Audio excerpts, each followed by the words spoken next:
Urbano de Loya, nuestro padre, nos llevó con sus crónicas a recorrer las calles de Puebla, narrando durante más de una década la vida cotidiana y los hechos heroicos de esta ciudad. Ahora, 30 años después, nosotros continuaremos su legado y crearemos con ustedes uno nuevo. Yo soy Luzaida de Loya. Yo soy Guillermo de Loya. Y esto es Puebla de nuestros amores.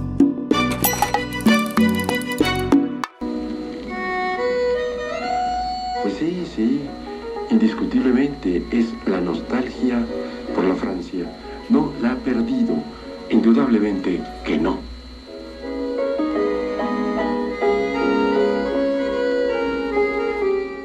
Pues muy bien, sí, la nostalgia por la Francia, y qué elegancia la de Francia tener hoy a nuestro invitado que tenemos. Pues bienvenidos sean todos ustedes al 7º capítulo de la 4ª temporada, donde hablaremos de un legítimo escenario poblano que se desenvolvieron, donde estuvieron protagonistas y cronistas y que nos enseñan siempre cómo era la sociedad de los 1900, un lugar que visitan todos estos cronistas, como lo vamos a hacer hoy.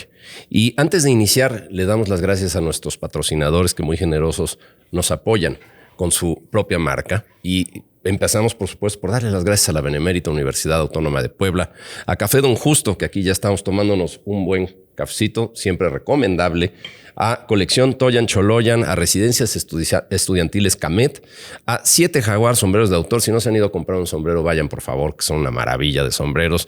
A la Nueva España de Puebla, a Profética Casa de Lectura. ¿Quién no ha estado en Profética, de verdad, para disfrutar de un buen café, un buen libro o una buena plática? Introspecta, Centro de Aprendizaje Creativo, también con muchos cursos y muchas cuestiones para aprendizaje. El Mural de los Poblanos, que aunque ya no estamos en temporada de chiles en nogada, pero también dense una vuelta por el mes patrio, que ahí está la mejor cocina poblana también.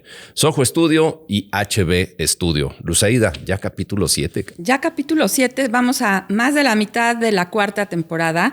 Y bueno, pues felices de... Ahorita les vamos a contar quién está hoy con nosotros porque lo andamos correteando desde la primera temporada y hoy se nos hizo.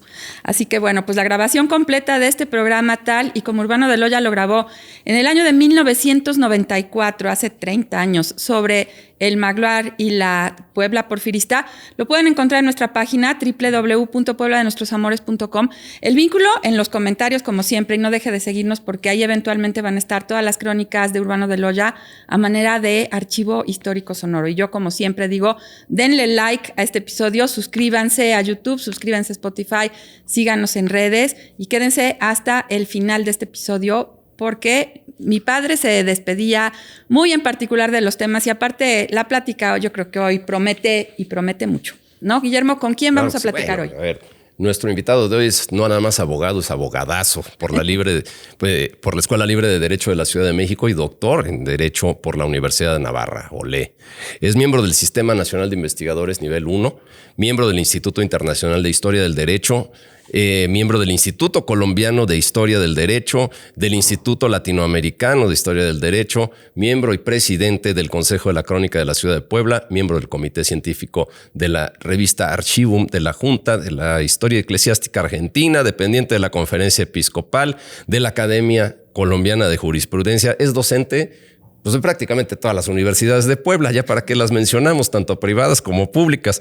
Y sus investigaciones se refieren principalmente, nada más y nada menos, a un personaje que nos ha visitado constantemente, a don Juan de Palafox y Mendoza, a historia de derecho constitucional, a historia de la ciudad de Puebla. Y vaya, yo lo conozco, la verdad, por otros avatares de la vida desde hace muchos años y desde temprana edad. Lo respeto y lo admiro como una persona culta, como un personaje poblano que tiende a ser referente de aquellos que en algún momento todas las generaciones los vamos a estar citando. Y me da sobre todo muchísimo gusto darle la bienvenida a un amigo y al hermano de un gran amigo, que es Juan Pablo Salazar Andreu. Bienvenido, Juan Pablo. Muchísimas gracias, Guillermo. Muchísimas gracias, Luzaida. Gracias a ti. Qué bonito día, fíjate, 7 de septiembre. Hoy es 7 de septiembre. 7º programa. Sí. Y hay un grupo musical que a mí me encanta, que es Mecano.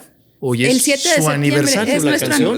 Es nuestro aniversario. Así es. Entonces, qué mejor fecha para poder charlar de algo que realmente a mí, como poblano, me encanta.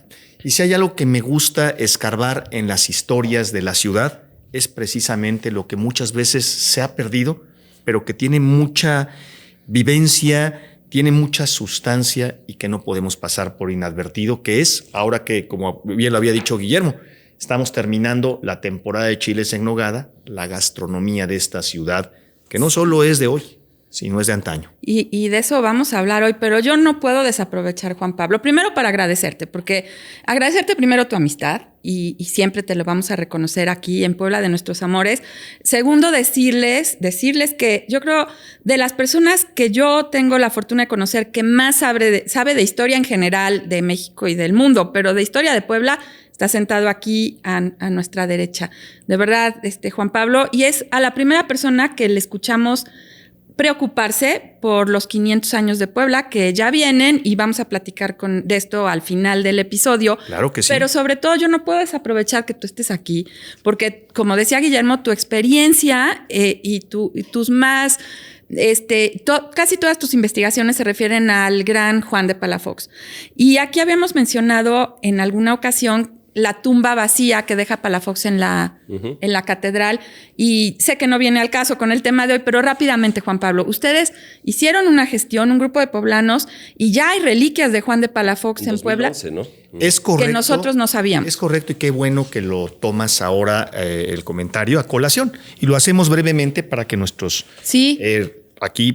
personas que nos escuchan en este fantástico podcast lo tengan presente. Mira, cuando estábamos aproximadamente en Puebla, y don Urbano lo narra muy bien, terminando el siglo, él haciendo sus viajes a Chipilo, que lo tengo muy grabado. Sí. Tengo tan grabado ese momento de la nostalgia que muchos sentimos en ese fin del siglo XX. Pues resulta ser que hubo una renovación por la causa de beatificación de Juan de Palafox y Mendoza. Y el estatus de la tumba de Juan de Palafox y Mendoza, que bien lo citan vacío, el cenotafio, se dio porque fíjense qué bonita historia. Un obispo de nombre Domingo Pantaleón Álvarez de Abreu, que es el constructor de lo que hoy es el antiguo Palacio de Justicia de Puebla. Ese era el seminario de San Pantaleón. El colegio de San Pantaleón. Claro. Y un dato fascinante. Uno de los mejores juristas de todo el reino español era su hermano. Entonces era una familia muy prominente de las Islas Canarias. El señor viene a Puebla, obviamente, insisto, de la familia prominente de los Álvarez de Abreu, y entonces un día, siendo arzobispo, ¿y por qué arzobispo? Porque primero fue arzobispo de Santo Domingo. Y nunca perdió el grado arzobispal. Viene a Puebla como obispo y un día tiene un fortísimo dolor de costado. Entonces sus canónigos pensaban que se iba a morir y le dicen: señor arzobispo, lo vamos a salvar. Y traen un zapato de Juan de Palafox y Mendoza. Entonces... Aquí en Puebla estaba el zapato. En Puebla estaba en la catedral tirado de un dolor durísimo. No, pero el zapato estaba en Puebla. Sí, claro, lo adoraban porque todos los artículos de Palafox estaban por diversos lugares. Sí, claro. Total que le ponen el zapato y él dice: ¿saben qué? Este hombre me salvó la vida. Yo no lo conozco, pero le juro a él fidelidad y algo muy importante. Quiero ser enterrado a los pies de su tumba porque yo no soy nadie ante él. Fíjense qué interesante. Entonces, Juan de Palafox y Mendoza en el altar del perdón tenía preparado su cenotafio. Sí. Sin embargo, nunca lo ocupó. Ahí está. Y ahora lo voy a explicar por qué. Pero sin embargo, el obispo fue enterrado en los pies de Palafox. Es el único obispo que no está enterrado junto con los arzobispos posteriores, en creo que es Ramón Ibarra y González y don Octaviano Márquez, no están enterrados en el panteón de los obispos. Fíjense qué curioso por la situación ahí. Pero siempre hemos pensado que éramos muy lejanos a tener la presencia de Juan de Palafox. Todos. Con alguna reliquia, con alguna cuestión que lo pudiera remembrar en justicia aquí en Puebla. Y sin embargo, tú ya pasaste por ese proceso en 2011. Ahí te voy, sí. Todo mundo, cuando yo me dirigía a ver el asunto de Palafox, me decía que estaba loco, que nunca se iba a lograr eso. Sí, no, usted está loco, ¿cómo crees? Y mira, hay una posición de los jesuitas, hay una situación muy singular en ese proceso, porque lo politizó Carlos III. Sí. Pero yo voy a ser muy breve en comentar lo siguiente. Pues resulta ser que el entonces arzobispo, Monseñor Rosendo Huesca, empezó a retomar el caso y se vinieron muchas circunstancias que ayudaron bastante a la canonización. Primero, curiosamente en España, personas que estudiaban a este personaje y que lo amaban, se encumbraron en las más altas esferas políticas. Hablaré de Juan José Lucas Jiménez, que llegó a ser ministro de la presidencia de José María Aznar, de Jorge Fernández Díaz, que luego fue ministro del Interior de Mariano Rajoy, en ese entonces secretario de Estado de Relaciones con las Cortes. Ustedes dirán, bueno, ¿y esas personas qué tienen que hacer? Pues todo. No, bueno, es quienes lo podían hacer posible. Ellos empezaron a ir al Vaticano. En lo que eso ocurría en España, llega como nuncio apostólico a México un argentino, Monseñor Sandri, Leonardo Sandri, que es un nuncio muy efímero. ¿Por qué? Porque este argentino, cuando viene a Puebla, le dice al entonces arzobispo Huesca, oiga, ¿quién hizo esta catedral? No es posible. Está bonita. Y ya le comenta de Juan de Palafox. Y le comenta que está en proceso de beatificación y le explica todos los avatares de Carlos III. Pues, ¿qué cree? A los pocos meses, Monseñor Sandri es nombrado secretario de Estado sustituto del Vaticano. Del Vaticano. Es decir, el tercer hombre muy fuerte le dijo, señor arzobispo. Por su cercanía con el Papa. Claro, con el entonces, no, ya no era Papa Francisco en ese entonces. Todavía no. Todavía estaba de Papa 2009. Ratzinger, Monseñor Ratzinger estaba. Ratzinger. Entonces, pues resulta ser que le dice, yo le prometo, este señor no sé qué fuerza espiritual me dio, yo creo que es un santo. Y entonces empieza a moverse la causa en la congregación de la causa, de los santos, perdón, que valga la redundancia.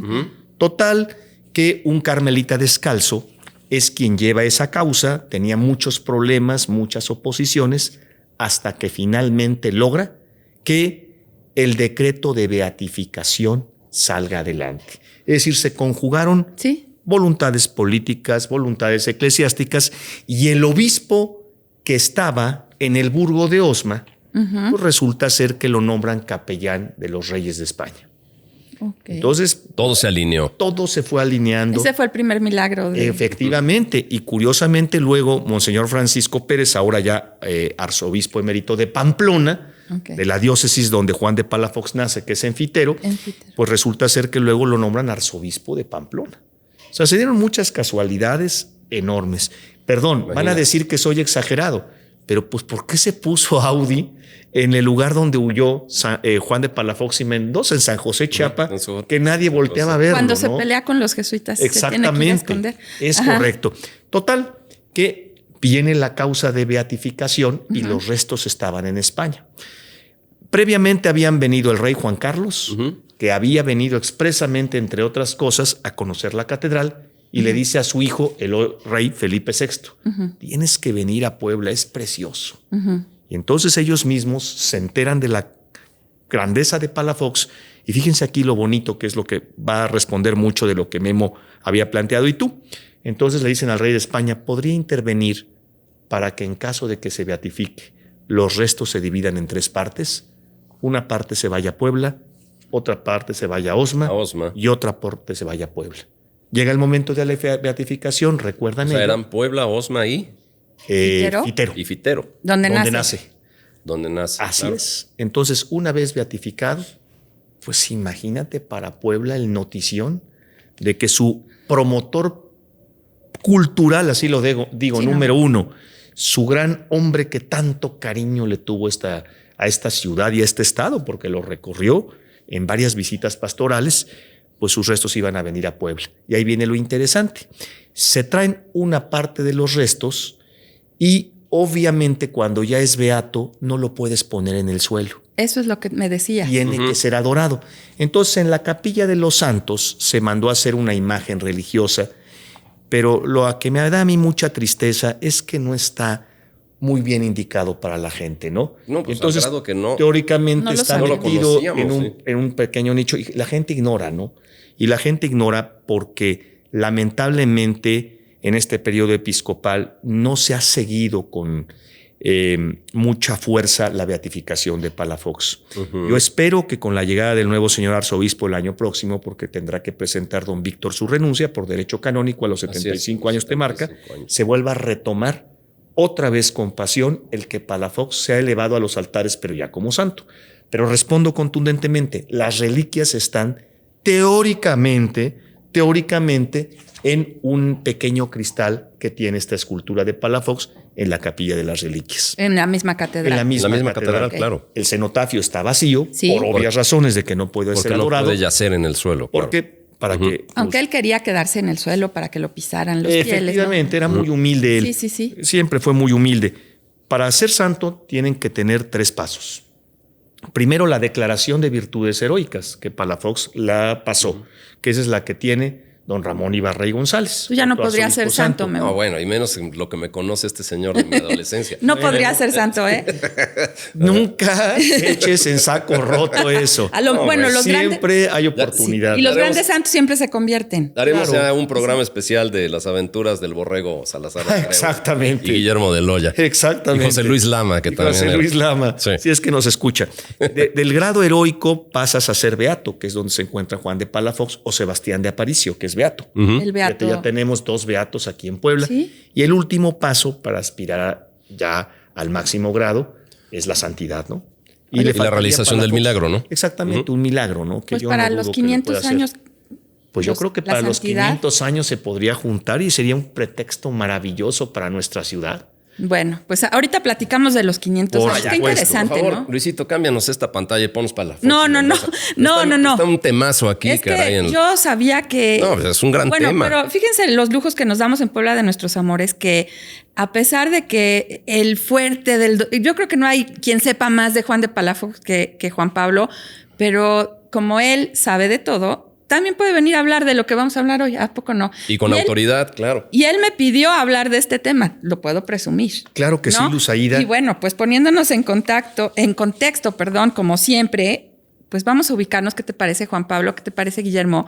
En esa Puebla de finales de los años de principios de los Principios 1900, ¿no? Claro. Siglo XX. Y bueno, Puebla estaba recuperando su población después de las grandes guerras que había sufrido. Menudas guerras. Hablamos del Menudos sitio sitios. de Que venía Puebla. todavía. Y Sí, bueno, era la que faltaba por venir. Y muy y bien. aparte empezó acá. Y bueno, y empezó a construir nuevos edificios, ya lo habíamos comentado aquí, servicios urbanos, se incorporaba a la modernidad y ofrecía nuevos atractivos como jardines, parques, calzadas, arboladas. Ahí ahorita hablamos de la Avenida Juárez. Y bueno, pues ya alumbrado y transporte público. Y todo eso estaba contemplado en un plan que se conoce como el Plan Velasco. Gracias Correcto. al que fue presidente municipal de 1906 a 1917, Francisco de Velasco. Y bueno, pues, ¿qué nos puedes contar, Juan Pablo, de este Plan Velasco y cómo influyó en la transformación de esta Puebla porfirista, ¿no? Pues mira, muy interesante y un saludo a la familia Velasco, Ah, que claro, se encuentra en la además, Ciudad de México. Muy poblano, Sí, se muy Herederos, poblano, sí. Muy poblanos, a Mari de Icaza de Velasco, Azul de Velasco. Mira, efectivamente la visión del alcalde Velasco era muy ambiciosa. Puebla de 50 años para 1900, tengamos en cuenta que se desarrolló muchísimo. Y se desarrolló muchísimo en las políticas del ferrocarril. No nos Claro. olvidemos que Benito Juárez Claro. vino a inaugurar aquí los ferrocarriles. Y como bien apunta la doctora doña Gloria Tirado, nuestra compañera en el Consejo de la Crónica, Saludos, doña Gloria. a siempre. doña Gloria muchísimos saludos, quien ha estudiado tanto la comunicación en Puebla, ¿no? De la rienda y la mula al tranvía. De la rienda al volante, ¿no? Y al volante, claro, pero de las riendas, Su- las mulas su al libro. volante. Y evidentemente la ciudad va a experimentar cambios. En el Plan Velasco está contemplado el cambio, sobre todo, que hoy nos parecería pues paradójico o nos reiríamos, pero el alumbrado público era algo clave, ¿no? Entonces, cuando vemos los famosos dragones, Ajá. todo este cambio que se da, el embaldosado de plazas públicas, que ya se había iniciado con la política de Carlos III, Ok. de salubridad, de embovedamiento de las cañerías, pues todavía Velasco da un paso adelante en esa transformación de la ciudad de Puebla, pero con un agregado que voy a tomar las palabras textuales de don Urbano de Loya. Esa filosofía de Gabino Barreda, estos científicos evidentemente van a empujar su pensamiento positivista a Puebla. Ok. Puebla porque Gabino Barreda pues era poblano, no nos olvidemos. Sí, sí. Sí, Entonces esa prosapia poblana entra en un gobernador que no era poblano, pero que era un hombre de progreso, ¿Don Mucio? don Mucio P. P. Martínez. Exactamente, que la Avenida Juárez, curiosamente, Esa fachada que queda de piedra, Preciosa casa. preciosa, era la casa de don Mucio ¿Cómo habrá P. sido Martínez. esa casa? Porque si la fachada es hermosa, y ubíquense, si nos imaginamos la Avenida Juárez viniendo del Paseo Bravo como para La Paz, del lado derecho está una casa de piedra, una fachada de piedra que albergó en alún tiempo Teléfonos de México. Es correcto, Luzaida, para las personas que tienen mayor edad. Imagínate esa casa funcionando tú, como casa. Yo no tengo tantos años como haber conocido la casa, pero enfrente vivía don Pancho de Velasco, ¿no? Es correcto. Toda esta gente de prosapia poblana. Entonces, pues imagínense lo que nos estamos nutriendo de una ciudad que empieza a crecer con un nuevo ensanche, como creció Barcelona o como creció Pamplona, de las ciudades que yo recuerdo en España que tienen ensanche, y que eran estas modas francesas que obviamente a Puebla la van a acompañar en un doble rasero. Por una parte, una Puebla que va a sufrir las invasiones en 47 de los Estados Unidos de América, la mal llamada invasión norteamericana, no, es la invasión de Estados Unidos. Y luego la pelea que van a tener por la hegemonía mundial. No nos olvidemos, México fue un campo de batalla. Sí. Los franceses se expandieron por Europa, posiblemente diríamos Napoleón III aquí es odiado, Víctor Hugo, en fin, todo lo que sabemos, pero Napoleón III es amado en Rumanía. Rumanía le debe todo su afrancesamiento, especialmente Bucarest, su capital, Claro, su auge. a los franceses. Y por otra parte, la expansión a Indochina, ¿no? Vietnam, Camboya, Laos, todo lo que fue la Indochina, donde los franceses dejaron una huella muy interesante, no solamente culturalmente hablando, sino en la gastronomía. Esa huella del Pacífico de la Indochina también se va a dejar en el Pacífico, pero el Pacífico mexicano. ¿Dónde?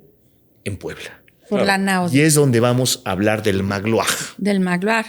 Oye, es que es Puebla. Además, perdón, Luzaida. Sí. Digo, lo comentaste muy bien. A ver, era la época en la cual había un florecimiento, digamos, en la provisión, digamos, de servicios urbanos y de la calidad de una ciudad que crecía. Pero además también se conjuga con una posibilidad de expansión económica por la diversificación de todos los negocios y de todas las actividades que los poblanos ya tenían a la mano. Y estamos hablando, como lo decía mi padre en la crónica, desde baños de aguas sulfurosas, boticas, billares, bancos, casas comerciales, de todo un poco, agencias de publicaciones. Las industrias textiles. Las industrias pero textiles. agrega algo que tu padre pone mucho en el libro, si has leído, que Claro. sé que lo has leído ustedes como sus hijos, que si no lo deben de haber Lo leído. transcribimos, sí. Perdóname, pero yo me siento hijo espiritual en este sentido. Algo apunta muy bien don Urbano, y es la presencia de esta camada de gente venida de Francia, Sin les duda. Barcelonets. De Barcelonet. Y dentro de esa camada también viene de alguna manera el auge cultural del refinamiento, digamos. Claro. Y el embellecimiento, El de la ciudad. embellecimiento. La gente con recursos, porque esta sociedad ha sido muy injusta, y quiero precisar algo, científicamente hablando. México de hoy, desde sus raíces indígenas con los cacicazgos, ha sido una sociedad muy injusta, demasiado injusta. La tarea que no hemos podido completar ni en el periodo indígena, perdón que lo diga de esa manera, en el virreinato y en el México independiente y el México de hoy, es cómo hacemos más, creamos más oportunidades, para que no suene yo demagógico ni mucho más, para que la gente pueda gastar de mejor manera su dinero. Esa es la gran asignatura pendiente, el equilibrio económico. Y de ese mal entendimiento, pues bueno, estás hablando en los años que la procuración de un embellecimiento y de un ensalzamiento del progreso como tal también trajo la polarización. Por supuesto. Y la polarización que después derivó en la revolución. Es correcto. O sea, pero vamos por partes. Primero vamos a la parte bonita, ¿no? Sí, la Claro. parte parte bonita. del porfirismo, donde toda esa cantidad de auge, de embellecimiento, de refinamiento, también aterrizan, digamos, en el buen comer. Por Bueno, supuesto. en el buen beber, en el buen pasear. Y el Magloire es uno de esos centros, digamos, en los cuales también podemos tener el referente de toda esta actividad que acabó aterrizando en una Puebla que también tenía esos rasgos de cosmopolita, ¿no? Y que ahí va a explosionar la cuestión cosmopolítica por la misma política pública de don Porfirio. Estamos hablando de la llegada de les Barcelonets, pero ¿cuántos franceses? Claro. Y ahí Magloire tiene su vena de la sangre que le nutre, van a quedarse a vivir en Puebla. Hacer la o a patria. casarse, hacerse la patria con mujeres indígenas. Y es Pero que- con la política de colonización, discúlpame, Luzaida, y guardo yo silencio. No, tú vienes Viene a hablar. también la migración de los italianos. Y lo que pone Lo que de ya hablamos maravilla, en algún momento, sí. Chipilo, tu padre. O sea, todo eso se da coetáneamente. Sí, claro. Un México que quiere sangre nueva, que quiere cultura. Sí, será la élite, pero bueno, es un primer paso Claro. para que poco a poco vayamos creciendo en esta diversidad Para poderlo cultural. permear tendría que ser desde las élites, Por como se hizo supuesto. desde la conquista, ¿no? No, y como pasa en todo el mundo. Hay que entender y que a todo mundo le quede claro por estos vientos populistas que soplan en el mundo actual. Si no hay empresariado fuerte, si no hay un grupo intelectual fuerte y si no hay educación, y esto lo vemos con don Porfirio también, pues un país nunca va a progresar. Oye, Juan Pablo, definitivamente. pero nada más una acotación. Yo creo que esto es muy importante porque podríamos decir que de las grandes migraciones que han compuesto, digamos, la sociedad poblana, pues la francesa sería precisamente desde esos momentos de guerra Claro. la primera que pudo poner, digamos, una piedra fundacional como tal en nuestro país y en nuestra patria pequeña que es Puebla, porque pues ya vendrían después las obligaciones de migración por las grandes guerras, la Primera Guerra Mundial, donde nos nutrimos de libaneses, de españoles y de italianos. Y no se te olvide también de chinos y de armenios. De chinos y de Y armenios. aunque sea en poquita cantidad, pero una migración muy interesante, Guillermo, y qué bueno que lo tocas, ¿eh? No, y además chinos que también de alguna manera vinieron a componer la primera gran leyenda del siglo XVII, ¿no? Que es Santa Catarina de San Juan, por esa proveniencia de la nao de China, donde éramos paso obligado para llegar a Veracruz. Y yo te diría un dato más, Guillermo, qué increíble conversación, la verdad. Charlando con Fabián Valdivia, nos queda claro algo. La Puebla del siglo XVII era la Puebla de Palafox muy cosmopolita. Sí. Era el siglo de oro, ¿no? Era el siglo de oro. Circulaba gente de color de África, portugueses, españoles y orientales, más los pueblos indígenas de los alrededores. Entonces era una ciudad cosmopolita. Y nuestra personal interpretación de lo que era un chino como tal, porque Claro. el chino no era necesariamente un oriental, sino era también una proveniencia del mestizaje y de las razas. Efectivamente. Había muchos tipos de chinos, desde el lobo con salta para atrás, que también era chino. Allí te estás. Exactamente.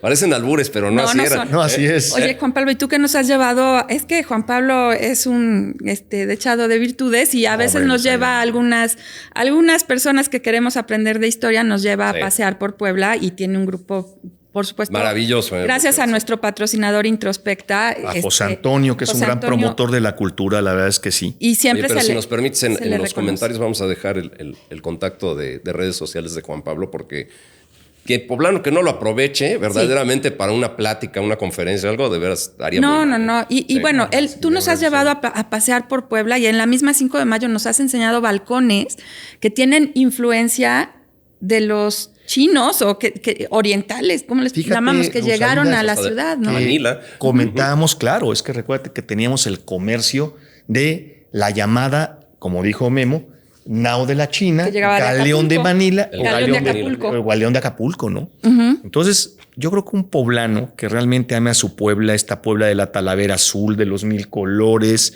de muchos muebles que podemos respondernos en las casas antiguas que se conservan, de familia, pues que vayan a Manila. Es bien interesante ir a Manila. Deberíamos Hay hacer una expedición a gran Manila. huella de Puebla Bueno, a no Manila. puedes ni ir a Tlaxcala y quieres ir a Manila. No nos podemos poner de acuerdo para ir a Tlaxcala y nos queremos ir a ahora Manila. Y ahora hay Olvídate. facilidades para poder ir a Oriente. Pero bueno, a lo que íbamos, y decía Luz Aida, es que les enseñaba, por ejemplo, en la calle 5 de Mayo, un balcón limeño.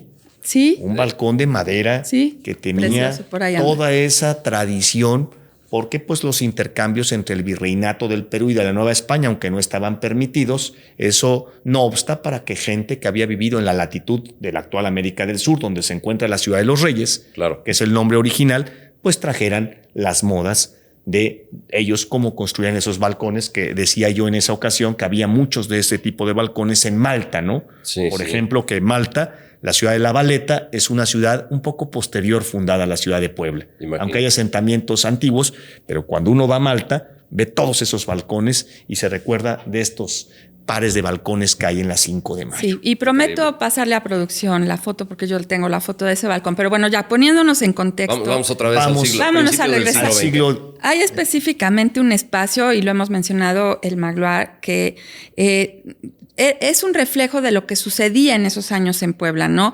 Y bueno, y en México. La Casa Magloire era uno de los célebres y de los más famosos negocios precisamente de la colonia francesa, de los Barcelonets, que llegan a Puebla, como decíamos ahorita, pues más o menos por ahí de 1880, desde la región de la Alta Provence de Francia. Y bueno, pues se establecen en muchos negocios, pero específicamente en este Magloire, en este restaurante Magloire, se establecen en la segunda calle de Mercaderes número 4, ¿no? Es por donde está el templo de Santa Que Teresa. actualmente es exactamente. Así donde es. está Santa Teresa. Y ahí había pastelería, dulcería, cantina, billares, luego fue hotel y bueno, pues siempre reconocido. Y a ver, ¿qué representa Magloire y qué era Magloire para los poblanos? Ay, Dios mío, es algo increíble poderlo decir porque de entrada hay que ver su origen. ¿Cuándo nace Magloire? Exactamente. Y fíjense cómo a veces nosotros vemos el lado de la guerra oscura, pero no vemos el lado también de las cosas buenas que puede traer una guerra. Y entonces un soldado francés de la guerra con batalla Francia. del 5 de mayo de 1862, claro, pues no quiere pelear. Él quiere quedarse a vivir en Puebla. Y entonces un año después de la batalla, todavía cuando está sitiándose la ciudad, abren Magloire. 1863. Sin embargo, como todo negocio, pues no se va a consolidar a la primera. Poco a poco va a ir creciendo y va a ir adaptando su infraestructura hasta que su época dorada se produce 40 años después. Y entonces, justamente, don Urbano nos habla del Magloire del año 1900-1901, cuando tenemos lo que muchos de nuestros oyentes deben de ser testigos, el cambio de siglo. Los cambios de siglo son fantásticos y nosotros somos muy afortunados de haber vivido un cambio de siglo, pero también un cambio de milenio. Sí. No se nos olvide. ¿Qué pasa hacia el año 1901? Pues Puebla tiene varios lugares muy emblemáticos. El hotel más antiguo de Puebla, donde hoy, perdonen la expresión y el comercial, se sirve para mí el mejor mole poblano, que es el Hotel Colonial. Ay, delicioso. El antiguo todo el mundo lo dice. Hotel Jardín, ¿no? Y unas grandes chalupas. Las mejores chalupas y el mejor mole. Son deliciosas, Y el la mole. verdad, son espectaculares. Hasta la ahí. rectora Cedillo nos dijo que a ella le gustaba mucho el mole. Tiene razón la doctora Lilia Cedillo. Pregúntale a mi mamá cómo le va con el mole. No, a mi mamá le fue muy mal con el mole, pero bueno, de eso hablamos luego. En otro tema. Y pues guarde el elevador más antiguo de Puebla. Pero Magloire es la competencia de este Hotel Jardín, que era de cocina ¿no? italiano. Claro Sí. que sí. De Y entonces lo describe muy bien don Urbano. Un lugar, como yo veo ahora muchos lugares que se conservan en Viena o en Budapest. Los quiero imaginar con estos grandes espejos dorados, el aterciopelado rojo, las escupideras de porcelana y donde ponen el aserrín de diversos colores, ¿no? Cuando llueve, cuando hay todo esto, imaginémonos pues, los pisos, ¿no? Cómo deben de cuidarlos. Por ejemplo, si tú vas a Madrid y vas al Café Colón, podrías imaginar un poco cómo habrá sido el Magloire en esa transformación. Por eso a la gente que le gusta tanto viajar, porque no es lo mismo ser turista que viajero. Son dos cuestiones distintas. Y ahí viene el poder de Magloire. Y voy a usar mi pequeño acordeón que tengo, porque nos habla precisamente don Urbano de qué personajes visitaban ese lugar. Y entonces podremos imaginar el nivel intelectual de las tertulias que ahí se llevaban a cabo. Por parte de abogados, notarios y actuarios, nos habla de un personaje fascinante que a mí como historiador del derecho me apasiona mucho ver.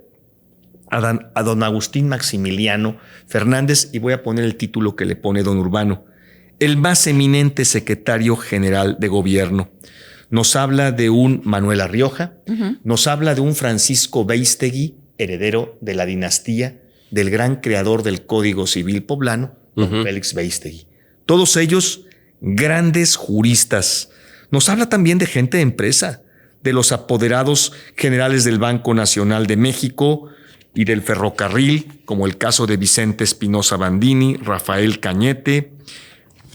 Y nos habla tu padre de el antecedente de la Benemérita Universidad de Puebla, perdón, iba a decir de las Américas inconscientemente, por el cariño que hay también a ella, de un hombre para mí fascinante que cómo me gustaría poder estudiar a él. Eran dos hermanos, un médico y un abogado, Lino Espinosa Bravo. Okay. Dicen que si Puebla ha tenido un gran abogado, tu padre lo fue y su padre lo fue, perdón, y lo escuchó, debe de ser este personaje. Nos habla de este notario de Abolengo, Benjamín del Callejo, de don Rafael Isunza, y por supuesto cita a las grandes familias poblanas, como esta familia de los Díaz Rubín, ¿no? Sí. Una familia muy interesante. Pero no solamente hablamos de abogados, porque yo soy abogado, habla de médicos. Y vuelve a surgir el apellido Espinosa Bravo, otro gran médico. Así que esta familia verdaderamente dio grandes intelectuales. Nos habla de don Ignacio Farquet, de Juan Gató, y nos habla de alguien conocido en Puebla, ¿no? Don Joaquín Ibáñez Saldaña, el gran creador de las cremas. Yo creo que de la botica. De la muchacho botica, que iba al colegio Benavente, debe haber sido medio contemporáneo tuyo, al que llamaban el Cremas, ¿no? Seguro. El colegio Benavente. Sí, era como 2 generaciones. Más o menos, ¿no? Bueno, pero todas esas... Por la botica. Efectivamente. Y todavía se vende la crema de almendras Ibáñez. Es una crema muy poblana. Es muy poblana. Los poblanos que sepan realmente que eso sí es eminentemente poblano, es que ¿verdad? esa Puebla era muy de boticas.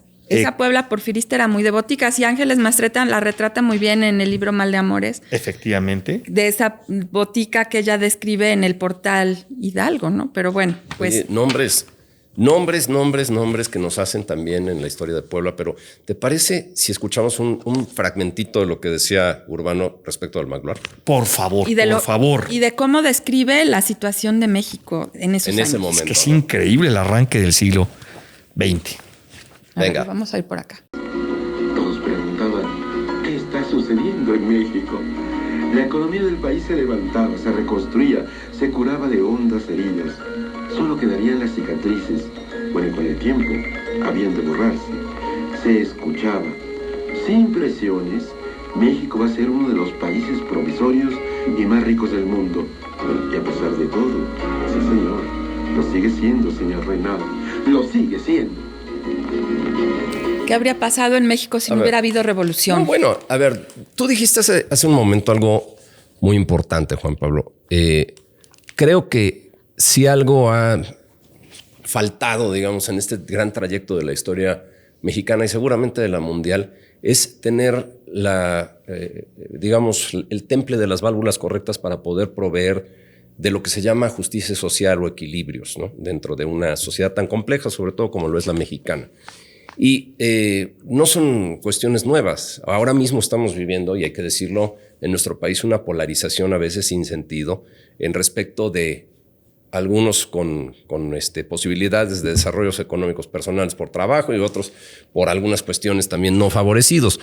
Pero quizá ese fue también el mismo fuego, la misma llama que en algún momento alimentó el inicio de la Revolución Mexicana. Indudablemente, porque Guillermo. Tenemos un escenario de bonanza, un escenario boyante, un escenario de gran alcurnia, promisorio, de grandes horizontes, y de pronto viene la contraprestación, que es el reclamo de la sociedad, que de alguna forma pues no se favorece tanto de ese desarrollo y que queda de alguna manera aislada. Ese es el mismo caso que vivimos cuando Magloire era el gran centro neurálgico de una sociedad poblana. Y la revolución empieza a 2 calles de Magloire. Y empieza a 2 calles de Magloire, en la casa de los Cerdán, claro. Sí. Es correcto, al lado atrás de la casa de los Velasco, que se dice que fue esa familia la que denunció a Aquiles Cerdán.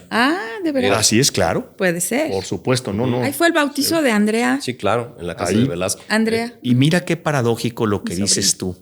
Observemos cuál era el lema del gobierno porfirista, que es el contrario al gobierno que tenemos hoy. Orden y paz. Menos política, más administración. Okay. Es decir, la economía era muy importante tenerla no en déficit, como la tenemos al día de hoy, porque ahora es más política y menos administración. Y entonces las obras públicas, cuando perduran, te hablan mucho del acierto de un gobierno, con todo y sus males que pueda tener. Pero, por ejemplo, la red de ferrocarriles prácticamente se la debemos a don Porfirio Díaz. No, por supuesto.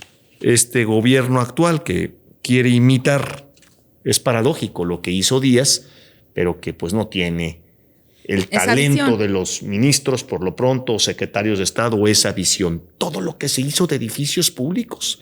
Basta ver la Avenida Reforma de Puebla, parte de la Juárez. En México, los edificios más representativos, el Palacio de Telégrafos, el Palacio de Bellas Artes, el Arco de la Revolución, que iba a ser el Palacio Legislativo. Así es.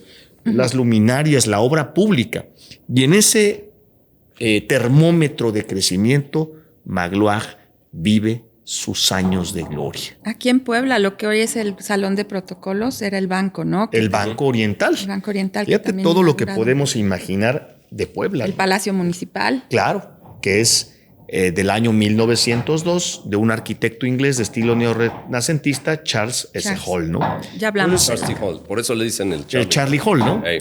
Así que podemos ver cómo en esa atmósfera de bienestar, donde unos cuantos, y eso hay que tenerlo muy presente, como siempre estuvo México, esto no es querer aminorarle al porfiriato las responsabilidades históricas que hay, hacen ese crecimiento, pero como bien apuntaba Guillermo, pues sigue existiendo una gran injusticia, y cuando tienes una sociedad desigual, yo siempre he dicho que tienes paja seca, que en cualquier momento le prendes una chispa, en este momento se la puedes prender, porque realmente seguimos teniendo muchísima pobreza, más allá del discurso oficial, con todo respeto, ¿no? Y en este caso, hablando del Magloire, podría también significarse en uno de esos símbolos, ¿no? De contraste, ¿no? De la Puebla opulenta, de la Puebla progresista, de la Puebla de Alcurnia, con lo que tenías también, pues digamos, a pocos kilómetros, con los grandes barrios que de alguna manera sufrían grandes carencias. Muchísimas carencias en agua potable, drenaje y alcantarillado, pero sobre todo cuando ves las crónicas de los viajeros de la época, y me encanta en la portada de Don Urbano de Puebla de mis amores, esta estampa tan bonita de la camioneta, el campesino la rebocería con su sombrero, la rebocería. Bueno, es que esa rebocería era de mi abuelo. Fíjate nada más qué bonito. En la Victoria. Yo no lo sabía. En la Victoria. En el Mercado de la Victoria, esa es la esquina donde estaba la rebocería. Ellos eran originarios de Chilapa, ¿no? De Chilapa, Guerrero, y traían los rebozos y ponían... Bueno, es que la Victoria era el centro comercial de ese entonces, ¿no? Y también el rebozo era un artículo, digamos, de lujo también. Claro. Que se usaba en ocasiones especiales, y también había rebozos de diario, ¿no? Y la Victoria, otra obra porfirista, Juan Pablo. Otra obra porfirista. Qué bueno que lo sacas a colación, ¿no? El mercado de la Victoria. Era Victoria. el corazón económico donde Puebla pulsaba. Todavía yo de niño, yo soy una persona de 60 años de edad, todavía ya no hay que decir edad, por favor. Ya me crecí de edad. Pero fíjate, todavía me tocó ver el Mercado de la Victoria. Sí, a mí y fue también. todo un acontecimiento cuando le quitaron esa vocación. Mira, de ahí salieron grandes empresarios poblanos, la familia Abed, ¿no? Sí, claro. Ahí vendía la familia Abed. Toda la colonia libanesa, ¿no? Que debes saber también que don Julián, en paz descanse, fue el primero que estuvo en Puebla de Nuestros Amores. El segundo. Porque tuvimos un programa cero, digamos. No, pero estuvo... El primero fue de... El primero fue Alejandro Cañedo. Sí, tienes razón. Sale. Y ese fue el programa cero, pero digamos, el programa uno fue con don Julián Abed. Y vaya, tantas cuestiones que hay en la historia entreveradas de una Puebla que también tuvo los beneficios del porfiriato o del porfirismo.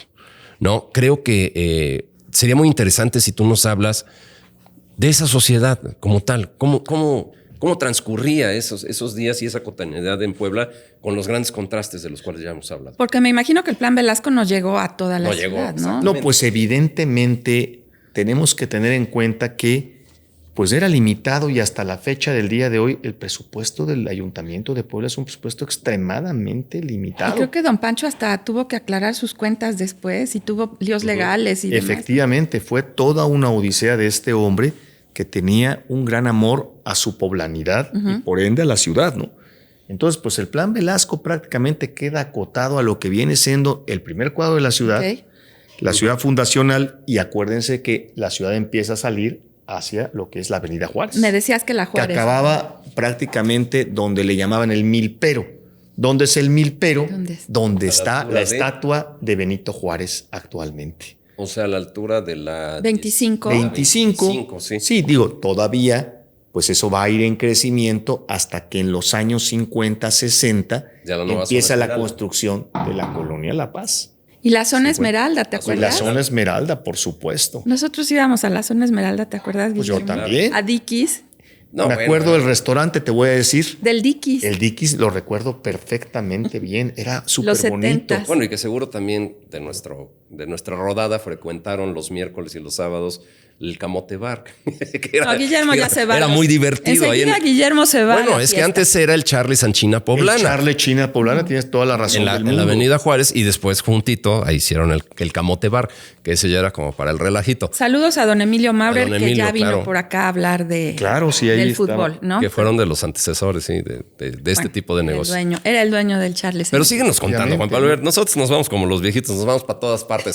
Mejor tú céntranos. Cuéntanos por de favor. la Puebla porfirista. Vamos a hablar de esa Puebla porfirista y efectivamente un sinónimo de progreso era que las familias poblanas volteaban a comprar todos los productos franceses. Sí. Por ejemplo, era de bastante caché tener tu vajilla de porcelana de Sèvres Ok. con las iniciales de tu familia en letra dorada. Ujú. Las cubiertos, la cubertería de plata, ¿no? Entonces, el idioma de moda era el francés. Y, pues evidentemente, todo lo traído de Francia, y voy a poner un ejemplo de ese progreso francés.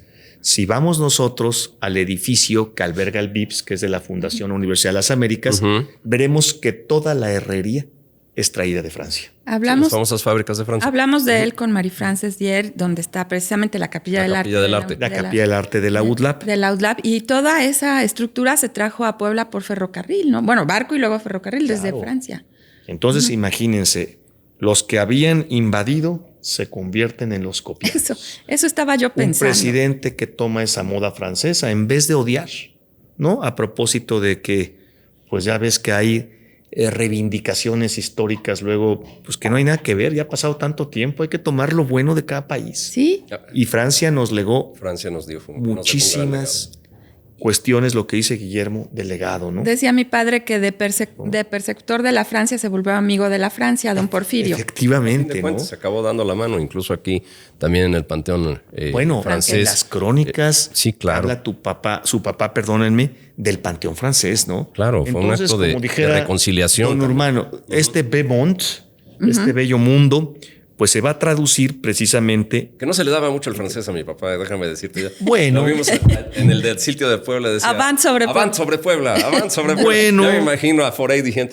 Avant sobre Puebla. Pero eso no lo deja a tu padre, más allá de las pronunciaciones, como le pasa a los españoles con el inglés. Ah, es buenísimo. No, Que bueno. no son muy buenos en ello, pero tu padre era un emocionado como Oye, yo se me voy pueda a tomar una de lo licencia francés. aquí, Luzaida, si tú me lo permites también, Juan Pablo. Tú eres un poblano en un ejercicio imaginario de principios del siglo XX, un habitante de la Puebla que Porfirista. inicia su día de manera cotidiana, pero vas a ir a comer ese día al Magloire. ¿Cómo transcurre tu día? ¿Y qué vas a pedir en el Magloire? Pues de entrada yo te diría que hay una cuestión tremenda como lo que tú viviste cuando eras joven y Luzaida. Primero, pues mi presupuesto sería de una persona entre clase media y clase acomodada. Entonces no iba a pedir O sea, era un día especial el ir a comer. exactamente, pero la gente a veces pedía un tequila que era una cosa inaudita, lo marca tu padre, el tequila marca Negrete, que costaba la bárbara cantidad de 50 centavos la copa, que era todo un dineral. Imagínense en ese entonces el peso 0,720. ¿Qué era el savoir-faire, el gran sabor que tenía el Magloire? Pues yo les diría que tendría varias combinaciones de la imaginación de la comida francesa con la comida mexicana. Ya era una fusión, ¿no? Ya era una fusión bien puesta. Por ejemplo, voy a decir algo. Ahí reina la crema chantilly y el hojaldre en sus platillos. Ay, qué rico. El ducado de marrón glacé. Obviamente el oporto. Se sirven, las comidas se bañan con anís del mono Y evidentemente no puede faltar el champán. Como en un restaurante. Claro. Ahora, ¿qué es? Y aquí voy a sacar mi acordeón de lo que tenemos nosotros para comer. Porque el Magloire tiene un menú muy especial para pedir y para comer, además de los postres. Bueno, pues yo les diría que de la comida rica, y voy a sacar aquí de su padre, tenemos las mesas con espárragos con salsa picante. Ay, Dios mío, los espárragos pues a mí me vuelven loco, ¿no? El lomo de buey con ensalada de remolacha.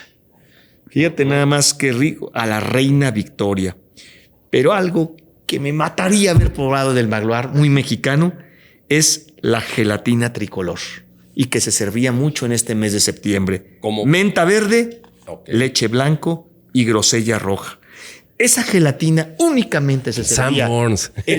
No, espérate, de Sanborns. Es el antecedente de Sanborns. Que nos Fíjense. patrocine Sanborns. Esa gelatina se servía 5 de mayo y 16 de septiembre. Tendría que patrocinar Sanborns, porque ahí se basa, yo creo. Yo creo que ese debe ser el antecedente, porque claro. La única gelatina tricolor que conozco es la de Sanborns. Todavía existe. Pero fíjense qué increíble. 5 de mayo y 16 de septiembre. Ellos festejaban el 5 de mayo, el 6 de septiembre y el Día de la Francia, ¿no? Que dicen el También, pero julio. Sobre todo para esa mexicanidad, esa poblanidad que tiene, sacan la gelatina tricolor el 5 de mayo y el 16 de septiembre. Fíjense qué interesante. El Magloire fue propiedad de... Dueños, exactamente. Magloire Signoret, un barcelonet que en 1881... Signoret que lo compra, claro. Sí, se asocia con Agustín Fauré. Fauret, sí, está bien. Ya estoy hablando francés como también no se le da el francés. Agustín Fauré. Ok, Perdón. Bueno, ellos son los dos barcelonets que hacen posible el Magloire en Puebla. Y bueno, pues esta Puebla francesada del porfiriato, de las residencias al estilo París, esa ha sido también la Puebla de nuestros amores, Juan Pablo. Y tú tienes muy claro que esa Puebla ya se está preparando para sus 500 años. Y para sus 500 años, y previo a hablar de este tema, voy a cerrar con un menú también muy especial de Magloire. Escuchen, sopa de ostiones con crotons y perejil. La crema duchesse. Luego tienes la lamprea en salsa verde, que yo quisiera saber aquí qué pescado podría asemejarse a la lamprea, ¿no? Pero qué cosa, imagínate nada más. Que tengamos a la mano. Efectivamente. Fíjense qué increíble. Guauchinango a la veracruzana. El filete al Duque Wellington. Sí. Dificilísimo de preparar. Claro, el filet San Hubert, el café Dublín, el dulce de galletas con nata o el glacé parisino. ¿El café Dublín sería un antecedente del café irlandés? Pues yo digo también que sí. Con un shot de whisky. Efectivamente, tu shotcito de whisky. Tiene el nombre, ¿no? Dicho. Oigan, ya me abrieron el apetito. ¿No? Ya dijeron 7 de septiembre, pues estamos grabando. Pero es temprano y pues yo creo que ya al rato va a ser hora de comer. Ojalá pudiéramos comer en el Magloire, ¿no? Oye, o ya de apérdice en el Colonial, que por cierto ahí estuvo Madero en el Colonial. En el Colonial, acuérdate que ahí está el balcón de la Plaza que pueden de visitar nuestros paisanos poblanos o visitantes o las personas que escuchan este podcast. En el primer piso efectivamente está la habitación donde leyó el plan antirreeleccionista. Imagínate la importancia de Puebla. A ver, creo que nada más para cerrar tantas ideas, Magloire también se significa en uno de los puntos en los cuales nos han definido dentro de este gran mestizaje histórico, por decirlo de esa manera, que tenemos nosotros con todo un tramo de historia nacional y que nos define como poblanos, Juan Pablo. Más allá de verlo con ese tono de resentimientos de nosotros derrotamos a los franceses y reivindicamos a la patria y restablecimos la república, yo creo que el tono patriotero que nos da a veces tener ídolos de barro y bronce no nos sirve en momentos en los cuales lo que se precisa para México es reconciliación.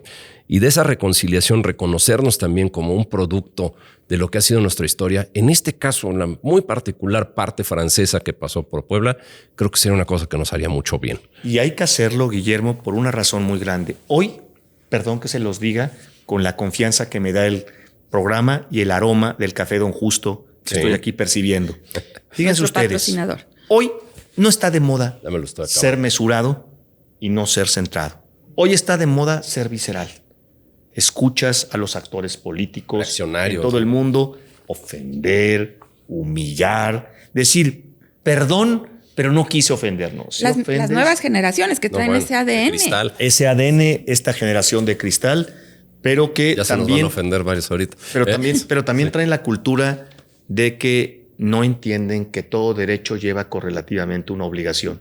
Yo se lo digo a mis alumnos con mucho cariño. Ustedes que van a ser abogados, siempre recuerden, si quieren ser acreedores a un derecho, si no cumplen con sus obligaciones, no lo pueden tener. Claro. Sí, como quien va a recibir algo económico, no puedes dar algo económico gratuitamente, porque la gente no lo valora. Tiene que entender que a toda prestación hay otra contraprestación. Digámoslo en términos de las palabras de las abuelitas, no estés exigiendo lo que no estás dispuesto a Bien dar. dicho. ¿No? Las palabras de las abuelas son Sí. sabias, sabias y sabias. Ya, yo dejo a Lucero despedir el programa, pero nada más una cuestión muy personal y muy particular. Debo decir que Juan Pablo, bueno, voy a dar el antecedente. Yo siempre fui muy amigo de su hermano José Antonio. ¿Es cierto? José Antonio, compañeros de Toda la preparatoria, que éramos un trío terrible ahí entre José Luis Lama, José Antonio, alias El Borrego, y tu servidor. A mí me decían, no lo digo despectivamente, ese era su apodo de cariño y a mí me decían el brócoli, imagínate. Es cierto, ¿Quién sí, es sabe cierto, por ya qué? me acordaste. ¿Por El brócoli, porque me peinaba en esos 80s así pegadito. Como Soda de acá, Estéreo, o sea, de haber Como peinado. Soda Pegadito Estéreo. de acá y así como un brócoli. Como Soda Estéreo. Pero te debo decir que yo tengo muchos recuerdos de tu casa de la 29, donde dábamos una lata espectacular. ¿Cómo los dejabas entrar? Y de vez en cuando metíamos alguna botella de contrabando al dormitorio de José Antonio. Y Juan Pablo nos llevaba por el camino del bien. Decía, muchachos, pónganse a estudiar, les voy a prestar un libro. ¿Quieren que les enseñe otro idioma? Y nosotros en ese entonces no entendíamos lo valioso que era el tener a la mano el conocimiento. Ojalá que estas nuevas generaciones de las que hablamos valoren el conocimiento, conozcan Puebla, conozcan la historia de México y que verdaderamente resignifiquemos una Puebla que está a punto de cumplir medio siglo. ¿No crees? Y yo digo que sí. Y te doy las gracias porque creo que sí, de alguna manera me llevaste por el camino del bien. No, pero a ver qué bonito que combines esa gracia que la narra su padre increíblemente cuando habla del Año Nuevo.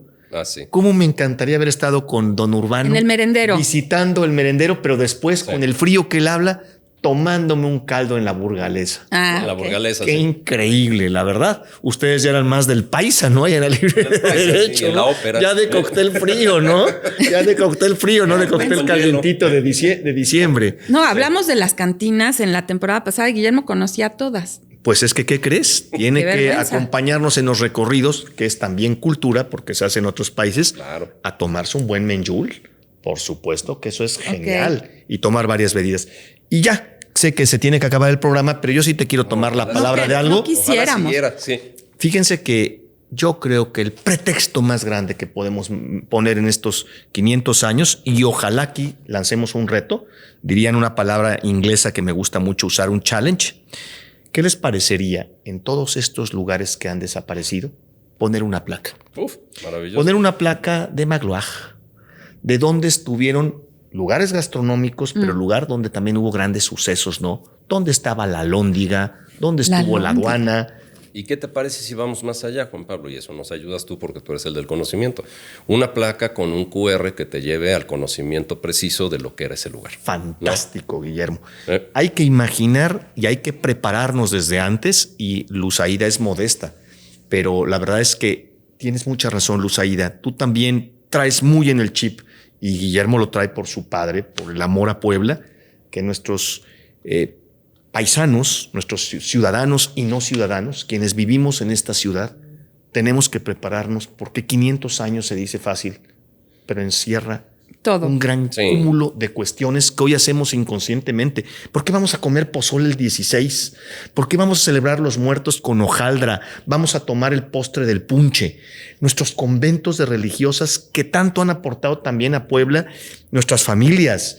¿Y por qué muchas cosas que hacemos, el comer en vajilla de Talavera, el ahora estar degustando lo último que queda de los chiles en nogada? Sí. Hombre, es Es grandiosa nuestra Puebla. Pues tú también eres modesto porque estamos trabajando para los 500 años de Puebla.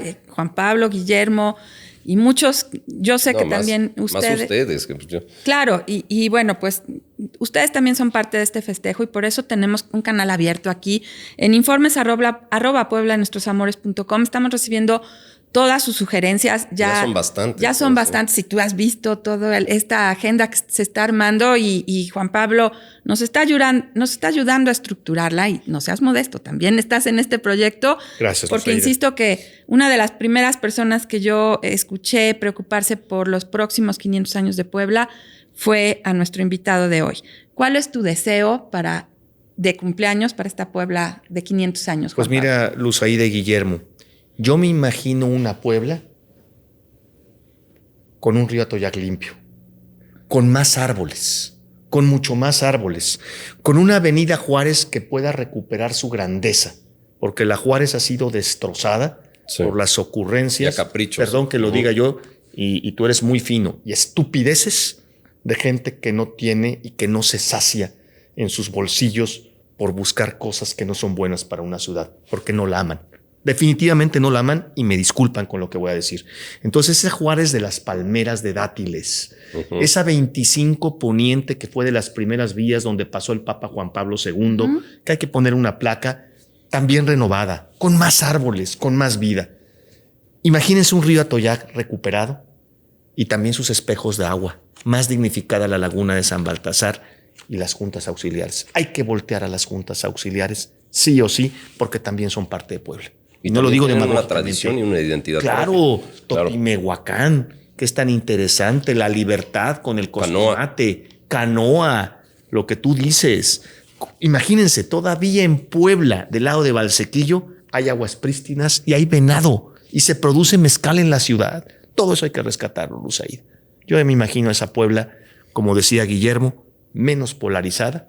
Nos da una oportunidad estos 500 años increíbles, rescatando a sus artesanos, promoviendo su memoria histórica y respirando Puebla. Puebla se respira en cada temporada. Ahí está el challenge, como decimos. Y ojalá que sea esta una labor de todos, porque también me gustaría nada más para concluir, subrayar que no es una labor de gobierno, no es una labor solo de gobierno, no es una labor solo de sociedad, sino que es una labor conjunta de iniciativa privada, sociedad, gobierno y el que se quiera sumar. Es correcto. Su tierra pequeña, ¿no? Muy bien dicho, muy bien dicho. Pues nuevamente, Juan Pablo, pues muchas gracias. Yo creo que tú tienes muy claro que esta Puebla todo se merece y por eso tus conocimientos siempre los compartes. Por eso siempre está dispuesto a hablarnos de todo lo que sabe y te lo agradecemos porque para Puebla de Nuestros Amores, de verdad, es un privilegio tenerte aquí. Pues yo les voy a decir, antes de terminar, una cosa única. Por favor, no me dejen de invitar. Qué honor estar con ustedes, ¿eh? Yo ya me puse aquí. Este es tu podcast. Mi rebozo, Luisito, como ya tu familia, de obligación de cariño. A partir del próximo 4 sillas, porque es nosotros 3 más el invitado. Imagínate, Juan Pablo ya está aquí de activo fijo. No, y cuando hagas recorridos, vamos a ponerlo en nuestras redes. Por favor. Gracias a Introspecta, porque también siempre preocupados por difundir este conocimiento, ¿no? Sí, Luzaida, gracias por invitarme. Tú despídelo con los agradecimientos a los patrocinadores. Bueno, pues muchas gracias a todos nuestros patrocinadores, como siempre, a la Benemérita Universidad Autónoma de Puebla, a Café Don Justo, que nos deleita siempre en su presencia aquí en el estudio. Gracias. Hay un Café Don Justo aquí por Chedraui Selecto, cerca de Lomas de Angelópolis. En la calle de los Dulces. En la calle de los Dulces, cerca de la Victoria y seguramente... uno muy grande en Plaza Cristal. Ahí Café Don Justo, delicioso el café. Muchas gracias por su patrocinio. A Ediciones Toyan Choloyan, que siempre están preocupados por difundir la historia no muy conocida de nuestra ciudad. Muy bonitos ejemplares han surgido, como La Trifulca, que ya hemos aquí platicado de esa hermosa novela en tiempos de la Revolución. Gracias a Residencias Estudiantiles Camet, siempre también preocupados por el bienestar de los estudiantes de la Benemérita Universidad, pero también de todos los estudiantes que quieran venirse a vivir a Puebla para estudiar. A 7 Jaguar Sombreros de Autor, que estuvieron aquí con unos modelos preciosos de la familia Álvarez, a la Nueva España, también de la familia Álvarez y toda una tradición en Puebla, a Profética, que siempre mencionamos, Casa de la Lectura, gracias José Luis, siempre comprometido con nosotros, a Introspecta, que hemos mencionado mucho acá, al Mural de los Poblanos, donde yo probé este año los mejores chiles en nogada, hay que decirlo, a Soho Estudio y HB Estudio, a quien le debo que hoy aparezca yo peinada, Guillermo. Y miren que es muy difícil. Es una gran recomendación porque para hacer ver bien a mi hermana, créanme que se necesita. Gracias a Soho Estudio y HB Estudio, los mejores salones de belleza de Puebla. No dejen de seguirnos en YouTube, en Spotify y en todas nuestras redes. Y les dejamos los enlaces en los comentarios. Guillermo. Pues nada más despedirnos y escuchar cómo se despedía Urbano de Loya del Magloire. Gracias, Juan Pablo. Gracias a ustedes, muy amables. Niñas románticas, la magia de un piano nos da la despedida.